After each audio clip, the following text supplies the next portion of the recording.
Hello friends, this is our second lecture on units and measurement. This lecture is basically the extension of the last lecture. In this lecture, we will again discuss about the dimension. So today, let's start with the dimension of work done. Dimension of work done क्या है? किसी चीज़ का dimension निकलने के लिए उसका formula हमको आना चाहिए.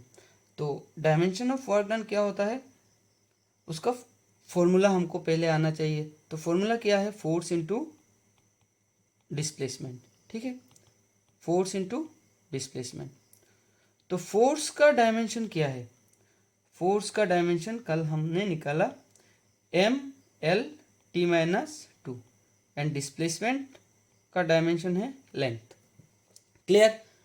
तो हम इसको ऐड करते हैं. देखिए mL2 T-2. L2 कैसे आया? ये एक L है और एक L, दोनों का पावर ऐड हो जाएगा. ठीक है. So this is the dimension of work done.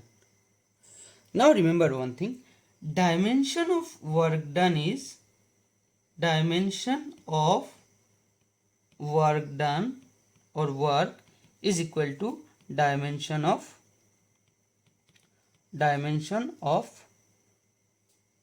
Energy. ठीक है. ये एनर्जी किसी तरह की हो सकता है. It may be kinetic energy, it may be potential energy. So we can say that dimension और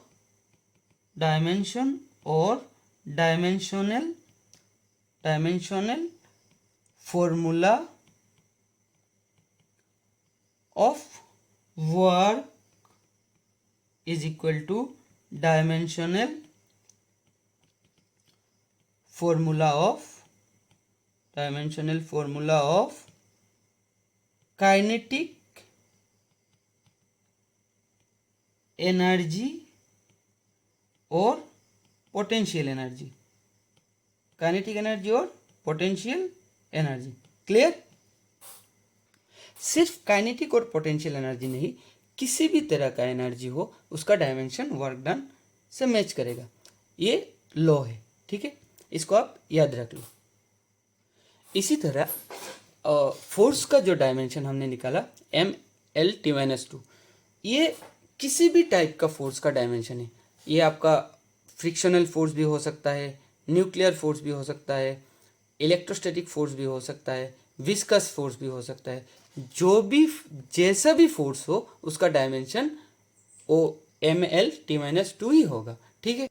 अब हम और एक क्वांटिटी के बारे में पढ़ेंगे. ये आपको शायद नहीं आता है. टॉर्क. टॉर्क क्या होता है? एक्चुअली ये हम चैप्टर नंबर 7 में पढ़ेंगे. फिलहाल के लिए उसका फॉर्मूला याद रख लो. Force into perpendicular distance between the two forces. Clear? ये एक्चुअली परपेंडिकुलर है. परपेंडिकुलर ये क्या है हम अभी नहीं पढ़ेंगे, बाद में पढ़ेंगे. ठीक है. तो देखो फोर्स क्या है. फोर्स तो mL(T-2) है और परपेंडिकुलर डिस्टेंस का मतलब क्या है? डिस्टेंस ही है. तो डिस्टेंस का डायमेंशन क्या होगा? L. तो देखो mL 1+1 2 T-2 है. ये टॉर्क का डायमेंशन. ठीक है. अभी एक चीज देखो, टॉर्क का डायमेंशन और वर्क डन का डायमेंशन सेम आया है, लेकिन work done is not equal to torque. ठीक है. तो इससे हमको एक बात पता चलता है कि किसी भी दो क्वांटिटी का अगर डायमेंशन सेम भी होता है, किसी भी दो क्वांटिटी का डायमेंशन अगर सेम भी होता है, तब भी वो सेम फिजिकल क्वांटिटी नहीं हो सकता. हो भी सकता है, नहीं भी हो सकता है. हम डेफिनेटली नहीं कह सकते कि दो क्वांटिटी का डायमेंशन सेम है तो वो सेम ही होगा. क्लियर? देखो हमने लिखा है कि two quantities having same dimensions may or may not be same physical quantity. ये आप नोट कर लो. ठीक है. सो अभी हम और क्वांटिटी का डायमेंशन नहीं निकालने जा रहे हैं, क्योंकि देखो अगर हम आपको बोलूँ कि find the dimension of coefficient of viscosity, coefficient of viscosity, coefficient of viscosity, तो इसको आप नहीं बोल पाओगे। क्यों नहीं बोल पाओगे? क्योंकि ये क्वांटिटी आपको अभी तक मिला नहीं। तो डायमेंशन निकालने के लिए हमको सबसे इम्पोर्टेंट क्वांटिटी क्या चाहिए? क्वांटिटी नहीं, इम्पोर्टेंट चीज़ क्या है? जिस क्वांटिटी का हम डायमेंशन निकालेंगे उसका फॉर्मूला हमको चाहिए। तो जब तक फॉर्मूला पता है तब तक हम डायमेंशन निकाल सकते हैं। तो जब कोफिशिएंट ऑफ विस्कोसिटी का फॉर्मूला हमको निकलना आ जाएगा और फॉर्मूला हमको याद होगा, तब हम उसको निकाल सकते हैं। अभी के लिए ये सब क्वांटिटी का डायमेंशन हम नहीं निकालेंगे। क्लियर? देखो अब हम पढ़ेंगे एप्लीकेशन ऑफ डायमेंशनल एनालिसिस। इसके अंडर में फर्स्ट हम क्या पढ़ेंगे? Checking the dimensional consistency of an equation. देखो फर्स्ट हम स्टेटमेंट पढ़ते हैं। All the terms appearing in a valid mathematical equation should have the same dimension.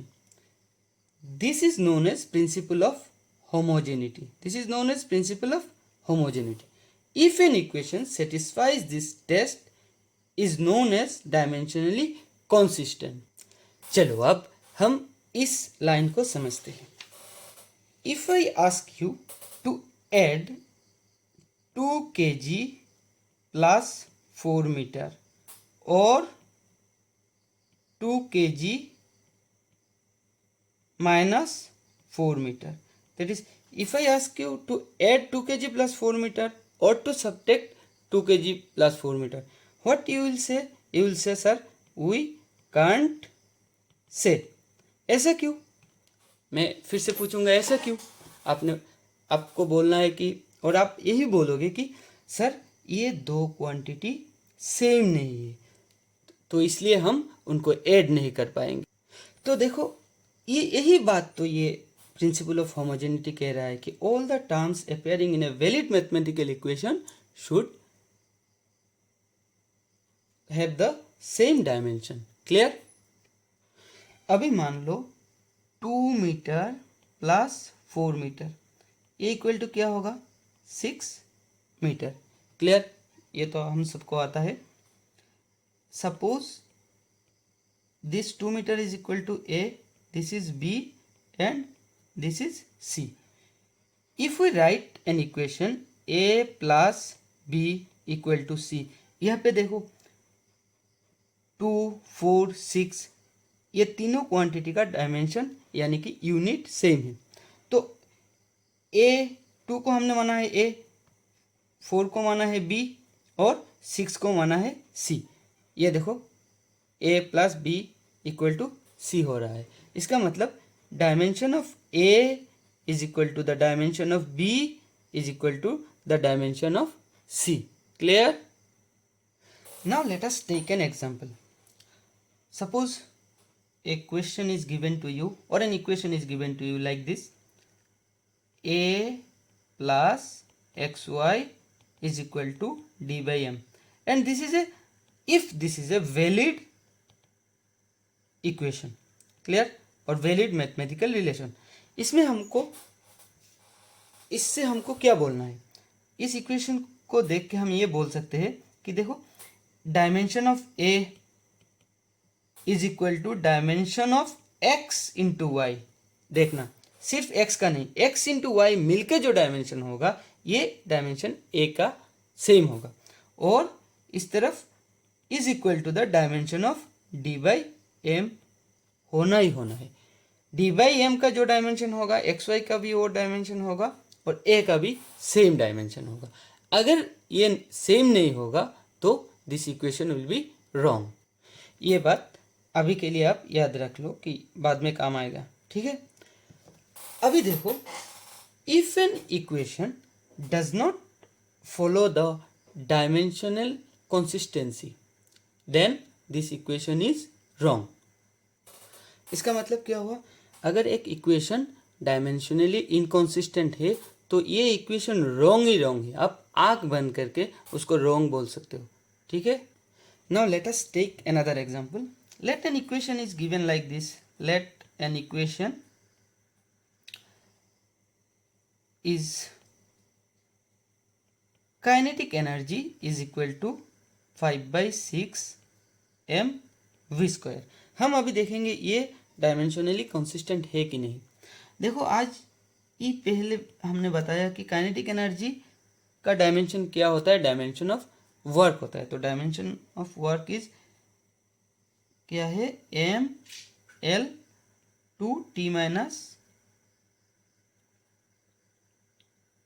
To, M L two T minus two, ये dimension of work है. Kinetic energy भी है. अभी हम देखते हैं डायमेंशन ऑफ इस टर्म का क्या होता है. देखो, यहाँ पे जो 5/6 है, it is a constant and ये एक डायमेंशन लेस, क्या है, डायमेंशन लेस क्वांटिटी. तो किसी भी न्यूमेरिकल कांस्टेंट डायमेंशन लेस होता है. ठीक है. अभी देखो, mv² का डायमेंशन क्या होगा, mv². m का तो हमको पता है मास, और v का क्या है, m0 l1 t-1, और उसका ऊपर एक पावर 2. अभी देखो, m इंटू m0 इंटू 2 कितना, 0, l2 into 1 2, t into minus 2 into -1 -2. तो इसका डायमेंशन क्या आया, m1 l2 t-2. ठीक है. अभी देखो इंटरेस्टिंग बात, इसका डायमेंशन m 5/6 mv² का डायमेंशन और काइनेटिक एनर्जी का डायमेंशन सेम है. इसका मतलब ये इक्वेशन डायमेंशनली कंसिस्टेंट है. This equation is dimensionally consistent. Clear. लेकिन हमने क्लास 9 पे एक चीज पढ़ा था कि काइनेटिक एनर्जी का फॉर्मूला क्या है. काइनेटिक एनर्जी का फॉर्मूला है हाफ mv². ये हमने क्लास 9 पे पढ़ा था. इसका मतलब क्या है, देखो, एक इक्वेशन अगर डायमेंशनली कंसिस्टेंट होता है तो इसका कोई गारंटी नहीं कि वो एक वैलिड फिजिकल इक्वेशन होगा. ठीक है. और डायमेंशनली अगर इनकंसिस्टेंट है, इसका 100% गारंटी है कि वो इनवैलिड है. लेकिन डायमेंशनली कंसिस्टेंट होने के बाद भी ये वैलिड होगा, इसका 100% गारंटी नहीं है. क्लियर. देखो, इसी चीज को हमने नोट डाउन किया है. All dimensionally consistent equations are wrong, but all dimensionally consistent equations may or may not be correct physical relation. Physical relation क्या है, फिजिकल रिलेशन कुछ नहीं, सिर्फ जो मैथमेटिकल एक्सप्रेशन आपको मिला है, suppose a plus b equal to c, this type of relation. Clear. Now let us take an example that is numerical of your NCERT textbook. इसमें क्या कहा है, let us consider an equation half mv² is equal to mgh. यहाँ पे m is the mass of the body, v is its velocity, g is the acceleration due to gravity. ये आपको पता है acceleration due to gravity क्या है, और इसका डायमेंशन इस टर्म को देख के हम बोल सकते हैं कि इसका डायमेंशन क्या होगा, एक्सेलरेशन का ही डायमेंशन होगा. Clear. Check whether this equation is dimensionally correct. Equation is dimensionally correct. अभी हमको क्या करना है, इस इक्वेशन को डायमेंशनली करेक्ट है कि रॉन्ग, उसको हमको देखना है. ठीक है. So let us start. Dimensionally correct देखने के लिए हमको क्या करना चाहिए, LHS और RHS का डायमेंशन को चेक करना चाहिए. ठीक है. तो first will check the dimension of half mv². तो dimensional formula of half mv², this is our LHS, left hand side. तो हाफ क्या है, एक न्यूमेरिकल वैल्यू है और इसका कोई डायमेंशन नहीं होता है. Half is a dimensionless quantity. Clear. तो एम वी स्क्वायर का डायमेंशन, एम वी स्क्वायर का डायमेंशन क्या होगा, एम का डायमेंशन है तो एम, वी का dimension m0 l1 t-1 to the power 2। देखो इसको हम m और 0 2 into 0 l 2 into 1 2 t 2 into -1 -2, तो क्या आया m0 sorry m1 plus 0 1 l 2 और t to the power -2। Now dimension of mgh, dimensions of mgh। देखो m का क्या होगा, m g क्या है, acceleration due to gravity. Acceleration due to gravity का मतलब acceleration, velocity by time. Acceleration का फॉर्मूला है वेलोसिटी बाय टाइम, और इसका डायमेंशन क्या होगा, देखो कल हमने निकाला था एक्सीलरेशन का डायमेंशन m0 l t-2, ठीक है। तो g का होगा m0 l t-2 और h का क्या होगा, l होगा। सो हम क्या कर सकते हैं, m0 plus 1 0 0 plus 1 l 1 plus 1 2 t to the power -2। Clear. So this is the dimension of mgh। अभी देखो एम बी स्क्वायर का डायमेंशन क्या आया था, ये, और mgh का डायमेंशन क्या आया है, ये। तो dimension of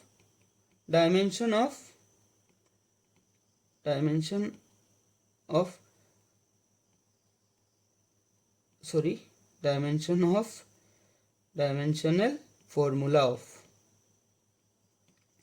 formula of LHS is equal to dimensional formula of RHS। इसका मतलब क्या है, हम कह सकते हैं this equation is dimensionally consistent। This given equation is dimensionally consistent। Clear. तो कैसे डायमेंशनली consistent या इनकॉन्सिस्टेंट निकालना होगा आपको पता चल गया। देखो ये आपका एनसीईआरटी बुक का दूसरा क्वेश्चन है, एग्जाम्पल 2.16, ठीक है, ये एग्जाम्पल का ही है। सो इसमें क्या कहा है, the SI unit of energy is joule KG metre square per second square, ठीक है। The speed v is metre per second and the acceleration a is metre per second square. Stop. Which of the formula for kinetic energy K given below can you rule out on the basis of dimensional arguments? M stands for the mass of the body, ठीक है। इस question में given है joule, जो unit of energy है, KG metre square second to the power -2।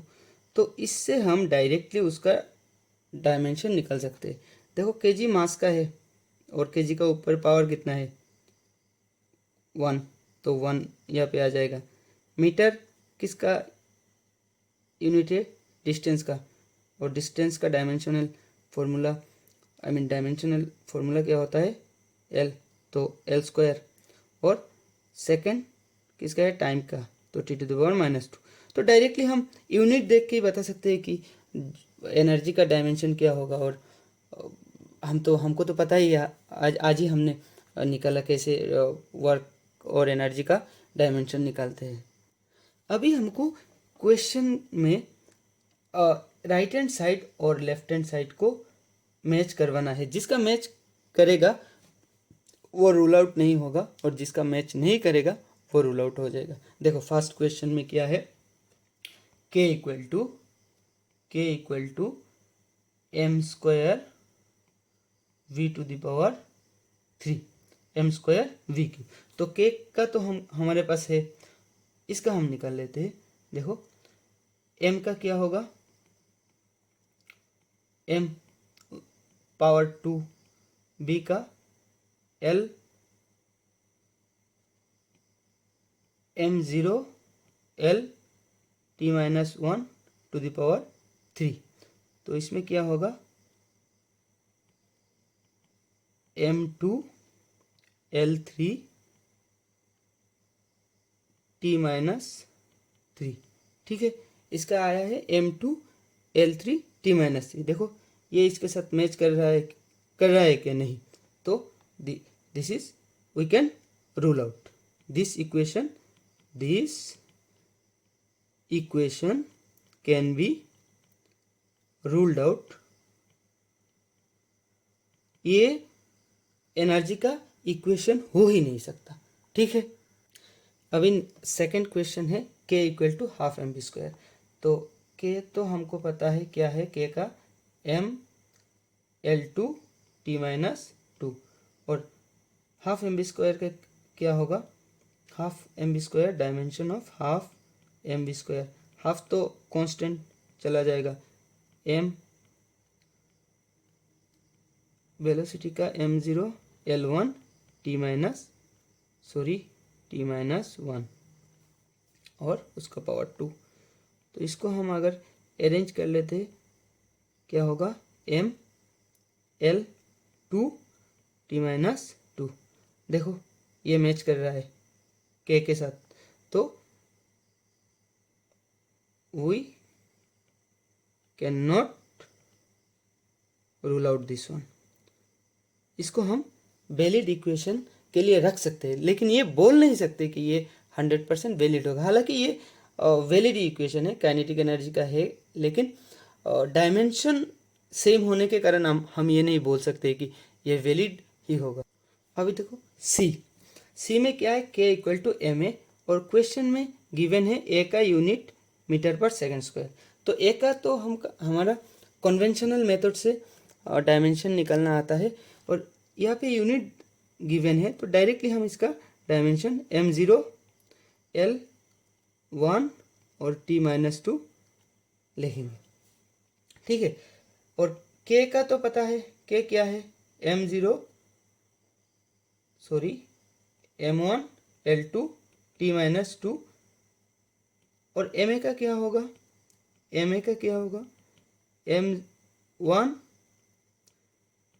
m0L1T-2। इसमें क्या आएगा, m1L1T-2। देखो ये मैच नहीं कर रहा है, not matching, so we can rule out this one. This can be ruled out. Clear? This can be ruled out. Now come to the question number D. D में क्या है, k = 3/16 mv²। तो k क्या है, m1L2T-2 और 3/16 तो dimension less होगा, तो हमारा सिर्फ mv² का आएगा। तो mv² का डायमेंशन हमने क्या निकाला था, बहुत बार आज ही निकाला कि m1L2T-2 आज ही हमने निकाला। तो मैं दूसरी बार नहीं करने जा रहा हूँ। देखो ये दिस इज मैचिंग, ये मैच कर रहा है। ठीक है, तो we can not rule out this one, this can not be ruled out. Question में हमको ये बोला है कि किसको किसको हम रूल आउट कर सकते हैं, वो हमको बताना है। तो ये हमने रूल आउट नहीं कर सकते। ठीक है, अब आते हैं क्वेश्चन नंबर ई पे। देखो ई पे क्या है, kinetic energy = ½ mv² plus ma, not equal to kinetic energy k = ½ mv² plus ma। Clear? तो इसमें देखो k का क्या है, एनर्जी m1L2T-2, ½ mv² का क्या है, m1L2T-2। तो ये दोनों मैच कर रहा है, लेकिन ma का क्या है, mL-T-2। हमने यहाँ पे निकाला था ma का, हाँ यहाँ पे देखो mL1T-2। तो mL1T-2 इसका मैच कर रहा है, लेकिन इसके साथ मैच नहीं कर रहा है। तो ये तो हमारा प्रिंसिपल ऑफ होमोजेनिटी को वायलेट कर रहा है। ठीक है, सो this also can be ruled out. This can be ruled out. ठीक है. सो ये हमारा ये न्यूमेरिकल था और इसको हमने कैसे सॉल्व किया आपने देखा. So friends, in today's lecture we have learned about some basic concepts. In next lecture we will discuss some previous year question of board and NEET JEE. इसका मतलब इन शॉर्ट नेक्स्ट क्लास में हम सिर्फ numerical करेंगे. ठीक है, आज का क्लास ख़त्म.